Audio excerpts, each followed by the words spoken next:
টানা বৃষ্টি চলছে আর বৃষ্টিতে ব্যাহত গার্ডেন রিচের উদ্ধার কাজ।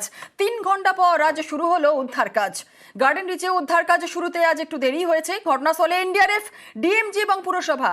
এখনো একজনের আটকে থাকার আশঙ্কা রয়েছে। বৃষ্টিতে ব্যাহত হয়েছে আজ সকাল থেকে গার্ডেন রিচের উদ্ধার কাজ। 3 ঘন্টা পর শুরু হলো উদ্ধার কাজ। গার্ডেন রিচে উদ্ধার কাজ শুরুতে আজ একটু দেরি হচ্ছে, কারণ সকাল থেকেই ওয়েদার খারাপ, বৃষ্টি হচ্ছে বিভিন্ন জায়গাতেই এবং সেই জায়গায় গার্ডেন রিচেও বৃষ্টি হচ্ছিল। ঘটনাস্থলে এনডিআরএফ, ডিএমজি, পুরসভা। এখনো একজনের আটকে থাকার আশঙ্কা রয়েছে। গ্রাউন্ড জিরো থেকেই আমাদের প্রতিনিধি বিশ্বজিৎ সাহা রয়েছে, সরাসরি চলে যাব বিশ্বজিতের কাছে। বিশ্বজিৎ, আজ উদ্ধার কাজ একটু দেরিতে শুরু হয়েছে কারণ বৃষ্টির জন্য ব্যাহত হচ্ছিল উদ্ধার কাজ প্রক্রিয়া। এই মুহূর্তে কি ছবি, উদ্ধার কাজ প্রক্রিয়াটি কোন জায়গায় রয়েছে, কি জানা যাচ্ছে?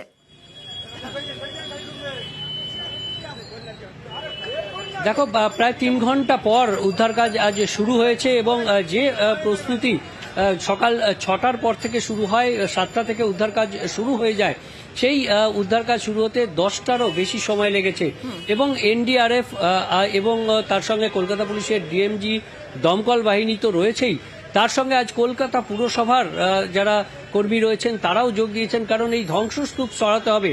বেশ যে 5তলা বিল্ডিং যেটা পড়ে গেছে এবং সেই 5তলা বিল্ডিং এর যে সমস্ত বিল্ডিং মেটেরিয়ালস রয়েছে সেগুলোকে সরাতে হবে। অন্যদিকে সন্তর্পণে এই কাজ করতে হচ্ছে, কারণ ধ্বংসস্তূপ সরানোর কাজে খুব বেশি করে তাড়াহুড়ো করতে পারছেন না যারা রয়েছেন উদ্ধার কাজের বাহিনী রয়েছে তাদের, কারণ এখনো একজন নিখোঁজ রয়েছে। কাজেই সেই দেহ যতক্ষণ না বেরোচ্ছে, সেই বিষয়ে অর্থাৎ নিখোঁজের যতক্ষণ খোঁজ মিলছে ততক্ষণ পর্যন্ত এই কাজে খুব বেশি গতি আসবে এমনটা নয়। তবে বেশ কিছু বিল্ডিং মেটেরিয়ালস ইতিমধ্যেই ধ্বংসস্তূপ সেগুলো সরানোর প্রয়োজন, কারণ জায়গা খুব সীমিত এবং সেই সীমিত জায়গায় এই ধ্বংসস্তূপগুলোকে না সরালে বাকি যে সমস্ত স্ল্যাব পড়ে আছে সেগুলোকে তুলে তার নিচে কিছু আটকে আছে কিনা, কোনো দেহ আটকে আছে কিনা সেগুলো দেখার জন্য এই যে সময়, সেই সময় অনেকটাই বেশি লেগে যাচ্ছে। জায়গা কম, ঘিঞ্জি এলাকা এবং তারপর সেই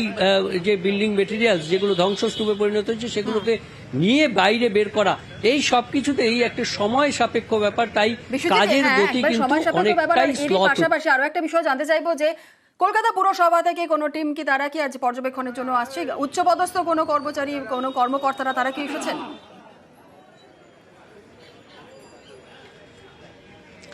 কলকাতা পুরসভার যিনি কমিশনার, পুর কমিশনার ধবল জৈন, তিনি এসেছেন।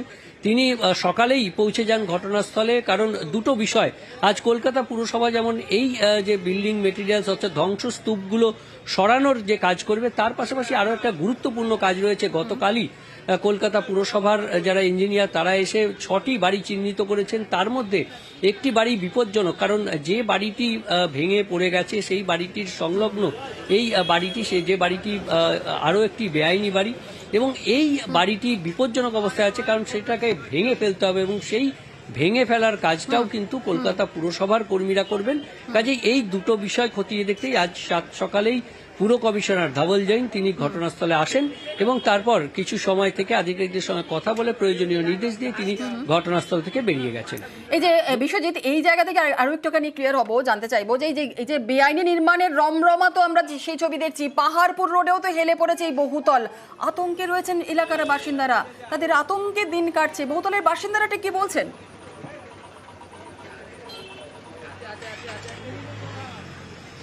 একদমই সেই ছবিটা একবার দেখাবো তোমাকে। দেখো, প্রচুর বেআইনি নানা ধরনের যে অনিয়ম, সেই অনিয়ম তো রয়েছে, কিন্তু এখানে যে একেবারে যে বাড়িটি রয়েছে পাহাড়পুর রোডের উপর, সেটি কার্যত একটি বাড়ির উপর আরেকটি বাড়ি হেলে পড়েছে। কিন্তু এই দুটি বাড়িকেই নোটিশ করেছিল কলকাতা পুরসভা। একটি বাড়ি যেটি দুটি তল বেআইনিভাবে তৈরি করা হচ্ছিল, সেই বেআইনি অংশ কিছুটা ভেঙে দিয়ে গেছে, অর্থাৎ কিছুটা ছাদের এলাকা ভেঙে দিয়ে গেছে, কিন্তু যে বাড়িটি কার্যত আরেকটি বাড়ির ওপর পড়ে গেছে সেই বাড়ির বাসিন্দারা কার্যত এখন আতঙ্কে দিন কাটাচ্ছেন। তাদের আতঙ্ক বাস বলা যায়, কারণ এই যে বাড়ির মালিক তিনি অভিযোগ করছিলেন যে বারবার পুরসভা এসেছে, পুরসভা কিছুটা ভেঙেও গেছে বেআইনি অংশ, কিন্তু যেভাবে এই বিপজ্জনকভাবে বাড়িটি একটি বাড়ির উপর হেলে রয়েছে, তাতে এই দুই বিল্ডিংই যদি সোজা না করা হয় তাহলে ভবিষ্যতে আরো বিপদের আশঙ্কা রয়েছে, আর তার ফলে এই আতঙ্ক বাস এই বাসিন্দাদের। বিশ্বজিৎ, বাড়ির মালিক কি বলছেন আমরা একবার শুনবো। আমি এই জন্যে কর্পোরেশনে গিয়েছিলাম, কর্পোরেশনকে চিঠিও করেছিলাম কি আমার বাড়ি যদি হেলে থাকে আমি সেটাকে লিফটিং করিয়ে নেব। তখন কর্পোরেশন বোথ সাইড পার্টিকে ডেকেছিল, ডেকে বোথ পার্টিকেও থ্রেট করেছিল। ইঞ্জিনিয়ার সাহেব বললেন কি তোমরা বোধজন মিলে লিফটিংটা করিয়ে নিজে সাইজ করে নাও, কিন্তু পরের পার্টি যে আছে সে কোনো মতো অ্যাগ্রি হচ্ছে না। এখন ও তো পুরো হেলে আছে। কর্পোরেশন যার জন্য উপর ফ্লোরটা ওদের পুরো ইলিগাল ছিল, যার জন্য ববিদা নলেজে গেলে ববিদা পুরো ফ্লোরটাকে নষ্ট করিয়ে দিয়েছেন। ওই লিফটিং পিরিয়ডে যদি ও হেলে যায় তাহলে তো পুরো বিল্ডিং আমার ড্যামেজ হয়ে যাবে, যার জন্য আমি তো কোনো কাজ করতে পারছি না।